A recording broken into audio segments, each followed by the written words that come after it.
So the biggest part, I think, for most people is to try not to screw it up because a lot of the things we do screw it up. So if we eat processed foods, that makes us much more prone to having what you kind of referred to, a leaky gut or increased intestinal permeability. And that's something that's now recognized that, 20 years ago when I did medical school, nobody even, that vernacular didn't exist. Leaky gut, like what's that? That didn't even exist. Well, they used to, not only that, but they used to make fun of people. They used to make fun of the people in the natural health community talking about leaky gut and, say, oh, that's not a real thing and blah, blah, blah, all those crazy quacks and their natural health alternative medicine stuff talking about leaky gut. They don't understand real medicine. And now, of course, there's a huge body of scientific literature around intestinal permeability. And we know that all kinds of common things in one's diet and lifestyle can induce it. Absolutely. Absolutely. And we can measure it, right? We can measure the zonulin levels in the blood, right? That kind of gives us an idea of the permeability.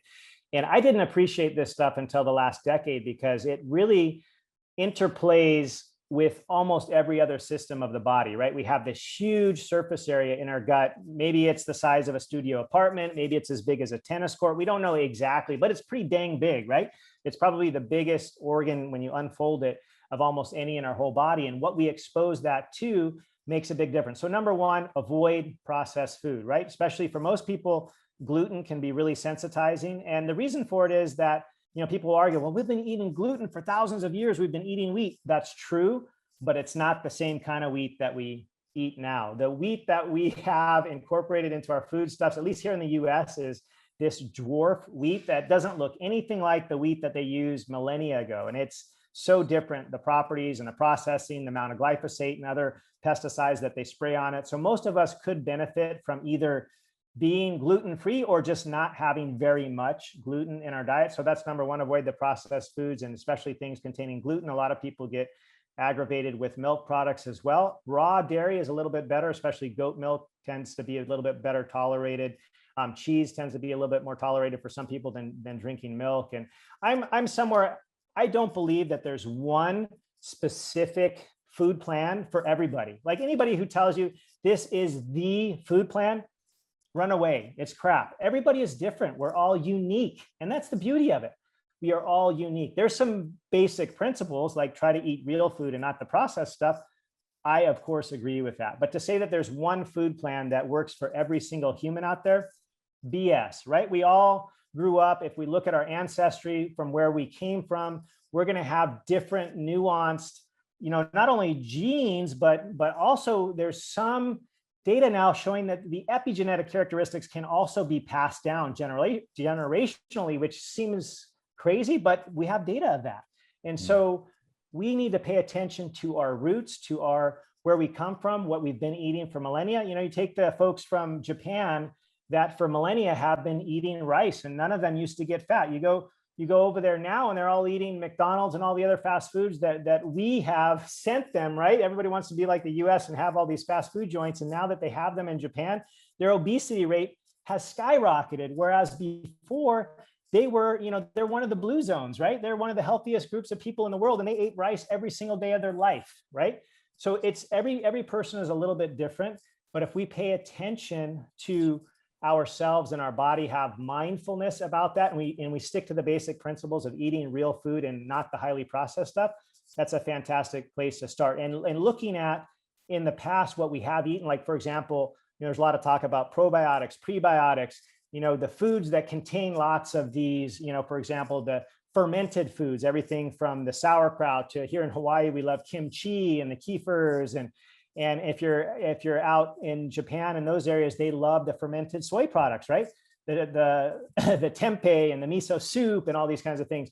And there's so many of these things available worldwide. And what I love to teach people is there's actually more that you can add to your diet than take away. Like there's a couple of things to take away, right? Take away the highly processed stuff, take away the high fructose corn syrup, take away the seed oils. Those are three big things you should take away. But think of the thousands of colorful vegetables, fruits, fermented foods. Think of all this amazing stuff you could actually add to your diet. Mm-hmm. And if you don't get a sense of that, go to your local farmer's market and try to see some of these vegetables, fruits, and other things that you've never seen before. And every week, try to add one thing to your diet.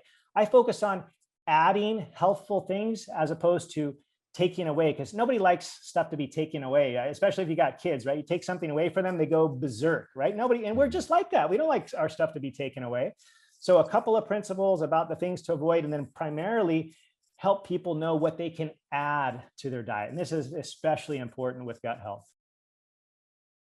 Hey, this is Ari. I hope you enjoyed this little clip. And if you want to listen to the full-length podcast, the link for that is down in the description below.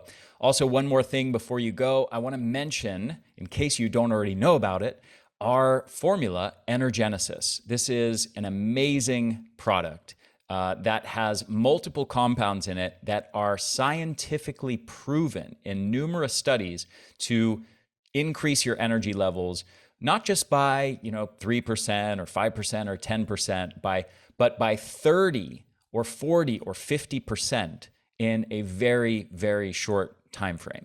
So one of these compounds that I'll mention here is called NT factor phospholipid, and it is an extract of phospholipids that comes from lecithin, and they extract the pure phospholipids from this, things like phosphatidylcholine, phosphatidylethanolamine, and many others.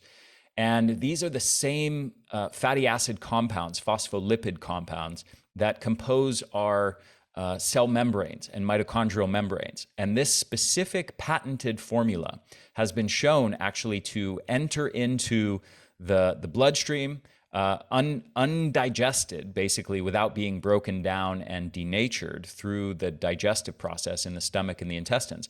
It makes it into the bloodstream and actually makes it all the way to our cells and to our mitochondria, where it helps repair damaged mitochondrial membranes and facilitates our mitochondria functioning better. Now, all of that sounds like wonderful theory, and it sounds like it could be beneficial, but the real test is, has it actually been studied and been proven to increase your energy levels? And the answer is yes, absolutely. There are numerous studies outlined in a wonderful paper by a scientist named Garth Nicholson, in a paper called Lipid Replacement Therapy. I highly recommend checking this out if you're interested in digging into the research. But this compound has been studied in the context of multiple different kinds of chronic fatigue.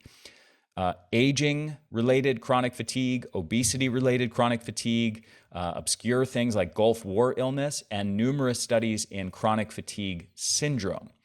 And there are studies showing that this has the capability. They've taken one study, in fact, actually showed that in elderly adults over the age of 65, it restored their mitochondrial health, which had deteriorated heavily. It restored it to the level of healthy 29-year-olds, believe it or not. And they've actually measured energy levels in these people. And all of these studies across the board show improvements in energy of at least 25%, and typically more like 35 to 45% in just the span of between 4 to 12 weeks. That's how long all of these studies are, 4 to 12 weeks. They're showing dramatic, huge improvements in energy levels by helping to repair these mitochondrial membranes through this thing called lipid replacement therapy, using, again, this patented form of a phospholipid extract called NT factor. This is just one of about 20 ingredients proven to benefit mitochondrial health that you'll find in my formula, Energenesis. So I strongly encourage you, if you are struggling with your energy levels, if you're dealing with chronic fatigue, go grab yourself a bottle or 3 of this, or subscribe and save. Try it out. You are going to be blown away by the results. We get so many testimonials. We get so many emails from people talking about how this one thing has transformed their lives. So I cannot encourage you strongly enough to give this a shot.